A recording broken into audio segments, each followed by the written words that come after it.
നമസ്കാരം, തീവണ്ടി എക്സ്പ്രസ്സിലേക്ക് സ്വാഗതം. ഞാൻ അനിൽ നായർ.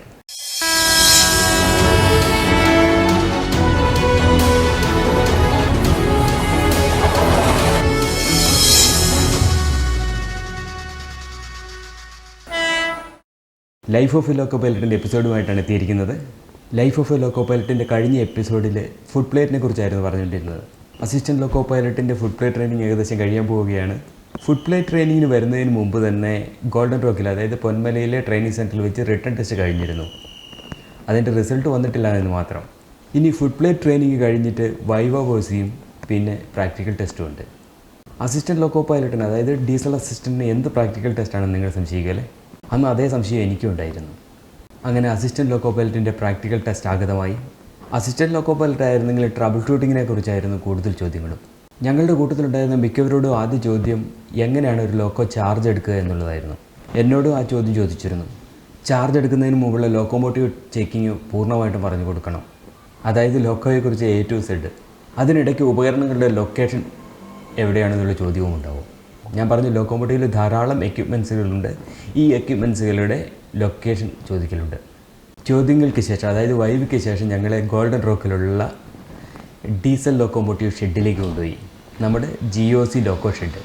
അവിടെ ചില ഉപകരണങ്ങളെക്കുറിച്ച് ചോദിക്കും. അതിൻ്റെ ലൊക്കേഷൻ കൊണ്ടുപോയി കാണിച്ചു കൊടുക്കണം. എൻജിൻ ക്രാങ്ക് ചെയ്യുക, അതായത് എൻജിൻ സ്റ്റാർട്ട് ചെയ്യുക, ട്രബിൾ ഷൂട്ടിംഗ് എന്നീ കലാപരിപാടികളായിരുന്നു ഈ പ്രാക്ടിക്കൽ ടെസ്റ്റിലുണ്ടായിരുന്നത്. ഭാഗ്യം രണ്ടും കൂടി ഒരു ദിവസം തന്നെ തീർത്ത് കളഞ്ഞു. റിസൾട്ട് അറിഞ്ഞില്ലെങ്കിൽ അന്ന് വൈകിട്ട് തന്നെ ഞങ്ങളെ ബാംഗ്ലൂരിലേക്ക് റിലീവ് ചെയ്തു. അങ്ങനെ പിറ്റേ ദിവസം ബാംഗ്ലൂർ റിപ്പോർട്ട് ചെയ്യുന്നു. അടുത്ത ദിവസം മുതൽ ഗുഡ്സ് ട്രെയിൻ വർക്ക് ചെയ്യുന്ന സ്വപ്നം കണ്ടാണ് ബാംഗ്ലൂരിൽ വണ്ടി ഇറങ്ങിയത്. മധുര ഡിവിഷനിൽ നിന്നും ഏതാനും ഡീസൽ അസിസ്റ്റൻറ്റുമാർ ഞങ്ങളുടെ ഡിവിഷനിൽ വർക്ക് ചെയ്യുന്നുണ്ടായിരുന്നു. ഞങ്ങൾ ജോയിൻ ചെയ്തതിന് ശേഷം വേണം അവരെ മടക്കി മധുരയ്ക്ക് അയക്കാൻ.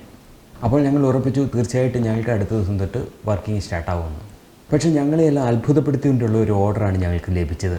ഞങ്ങളുടെ ബാച്ച്, അതായത് 40 പേരടങ്ങുന്ന ഞങ്ങളുടെ ബാച്ച് ഇലക്ട്രിക് ലോക്കോയുടെ ട്രെയിനിങ്ങിനായി ആവടിയിലേക്ക് പോകണം. ഇലക്ട്രിക് എഞ്ചിൻ്റെ ട്രെയിനിങ്ങിന് പോകണമെന്ന് പറഞ്ഞപ്പോൾ എനിക്ക് ആകപ്പാടെ ഒരു പേടി. എഞ്ചിന് തൊട്ടാൽ ഷോക്ക് അടിക്കുമല്ലോ എന്നുള്ള ഭയം തന്നെ. കാരണം മുകളിൽ 25 kV അതിന് താഴെ ഇരുമ്പിൽ തീർത്ത എൻജിൻ, അതിനും താഴെ ഇരുമ്പ് പാളം, സർവവും ഇരുമ്പുമയം. പിന്നെ എങ്ങനെ ഷോക്ക് അടിക്കാതിരിക്കുമെന്നായിരുന്നു എൻ്റെ സംശയം. പണ്ട് ITI പഠിക്കുമ്പോൾ ഒരു തവണ ഷോക്ക് അടിച്ചതിൻ്റെ പേടി ഇന്നും മാറിയിട്ടില്ലേ. എന്തായാലും ഇലക്ട്രിക് എഞ്ചിൻ്റെ ട്രെയിനിങ്ങിന് പോയാൽ മതിയാവും. റിലീവിംഗ് ലെറ്റർ വാങ്ങി ഞങ്ങൾ ബാംഗ്ലൂർ സിറ്റിയുടെ പ്ലാറ്റ്ഫോമിലെത്തി. നീല യൂണിഫോമൊക്കെ ഇട്ട് അല്പം ഗമയിലാണ് ഞാൻ ബാംഗ്ലൂരിലെ പ്ലാറ്റ്ഫോമിൽ കൂടെ നടക്കുന്നത്. പ്ലാറ്റ്ഫോമിലുള്ളവരൊക്കെ ഒന്ന് കണ്ടോട്ടെന്ന ഭാവത്തിൽ. പ്ലാറ്റ്ഫോമിലെത്തിയ എൻ്റെ ലക്ഷ്യം ഒരു ഇലക്ട്രിക് എഞ്ചിനായിരുന്നു.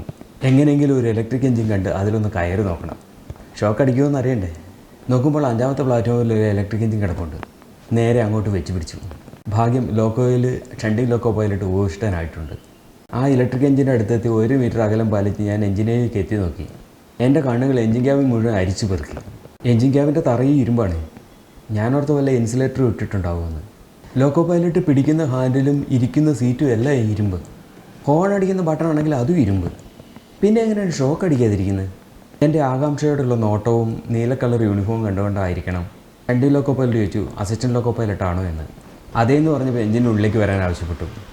ഞാൻ 2 കൈയും പിറകിൽ കെട്ടി ഇല്ലെന്ന് തലയാട്ടി. കാരണം അപ്പോഴും എൻ്റെ ധാരണ ഷോക്ക് അടിക്കുമെന്നുള്ളതാണ്. ഒരു മനുഷ്യനുള്ളിലിരുന്നിട്ട് കൂടി എൻ്റെ മനസ്സ് സമ്മതിക്കുന്നില്ല. ആ മനുഷ്യൻ അതിനുള്ളിൽ സേഫായിട്ടുണ്ടെങ്കിൽ കൂടി എനിക്ക് എൻ്റെ ഭയം പോകുന്നില്ല. അദ്ദേഹം വീണ്ടും വിളിച്ചപ്പോൾ അല്പം ഭയപ്പാടോടെ എഞ്ചിൻ്റെ ഹാൻഡ് റെയിലിൽ ഞാൻ തൊട്ടു. ആദ്യമായി ഒരു ഇലക്ട്രിക് എഞ്ചിനിൽ തൊടുന്ന ധന്യ നിമിഷം. എന്ന് വെച്ചാൽ ആ ധന്യ നിമിഷത്തിൽ ദേവന്മാർ പുഷ്പവൃഷ്ടി അപ്സരസുകൾ നൃത്തം ചെയ്യുകയൊന്നും ചെയ്തിട്ടില്ല കേട്ടോ. ആ ധന്യ നിമിഷം കഴിഞ്ഞോടെ അടുത്ത ധന്യ നിമിഷം എത്തി. ധന്യ നിമിഷങ്ങൾ ഇങ്ങനെ ക്യൂ നിൽക്കുകയാണ്.